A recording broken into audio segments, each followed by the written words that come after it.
Assalamualaikum warahmatullahi wabarakatuh. Apa kabar sahabat?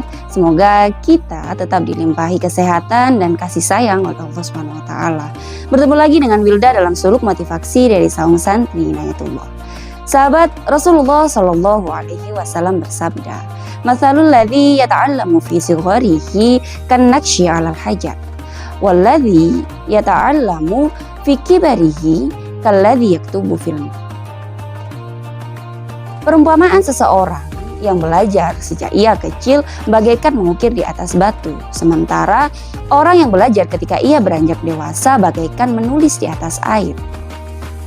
Sahabat, manfaatkan waktu dan kesempatan yang kita miliki dengan sebaik mungkin untuk mencari ilmu sebanyak mungkin.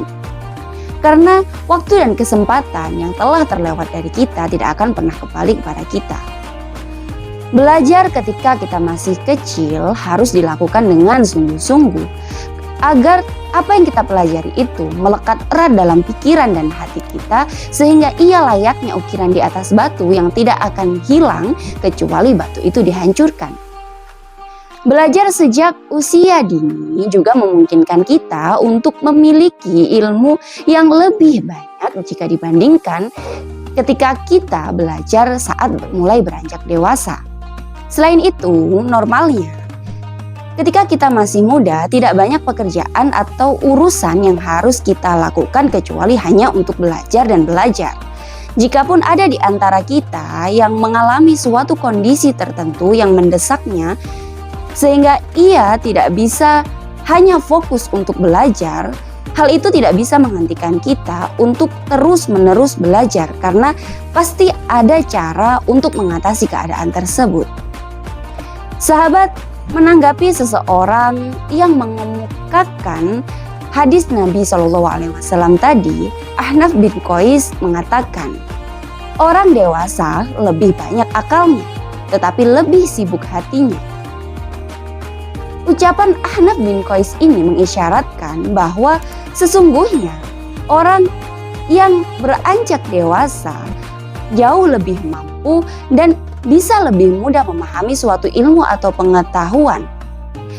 Bahkan ia juga bisa secara mandiri mengambil suatu pembelajaran dari pengalaman-pengalaman yang ia lalui dengan melakukan perenungan.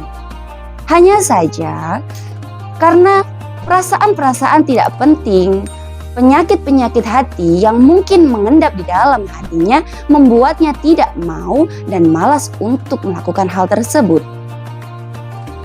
Itulah mengapa ia diibaratkan seperti menulis di atas air karena belum lagi ia memahami dan mengerti atas ilmu atau pengalaman yang telah ia lalui, hatinya yang telah dikuasai oleh hawa nafsu dan penyakit-penyakitnya telah mengalihkannya pada hal lain sehingga apa yang tadinya harusnya ia pahami dan pelajari hilang begitu saja.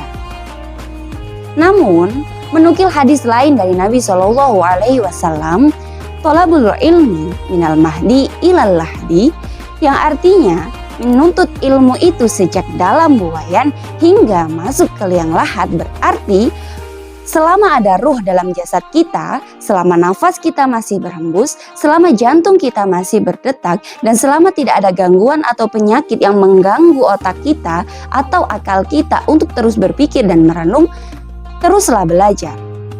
Karena ilmu harus terus hidup dalam diri kita. Dan karena seperti yang pernah kita bahas, Allah telah mewahyukan kepada Nabi Ibrahim, "Inni alimun ahabbu kulli alimi." Wallahu a'lam. Sekian. Wassalamualaikum warahmatullahi wabarakatuh.